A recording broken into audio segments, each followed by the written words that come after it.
परिचय आज्ञा मु कालुचरण सामंतराय गोवानूर पंचायत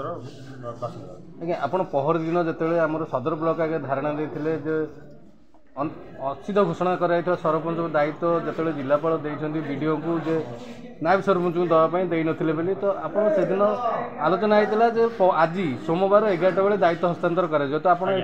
बर्तमान टाइम के आप समय बसिले आज्ञा आम 10टारू 12टा पर्यंत बसिलु आमको कही आम 10टारू 11टा भितर जाई पंचायत कार्यालय में पहुँची आम नायब सरपंच को दायित्व हस्तांतर करूँ ये वीडियो प्रतिश्रुति देते लिखित आकार आमर जो दरखास्त को रिसीव करते नायब सरपंच दायित्व देवे आम बस चेयरमैन सहित आलोचना हो सब सरला आमको ये कथा कही कि आम आज 10टा बेलू पंचायतवासी आसी बसिलु 10टारू 12टा बाजिला बर्तमान से टालटोल क्या प्रेसर हो कि कौन हो सी आमको कोअपरेसन करना बर्तमान आप कौन करेंगे बर्तमान आगे आम एठर जीवु पूरी सदर ब्लॉक रे पुणी धारणा बसबू अनिर्दिष्ट काल जेपर्यंत आमर नायब सरपंच को दायित्व हस्तांतर करना आम अनिर्दिष्ट काल धारणा स्थल बसबू। धन्यवाद।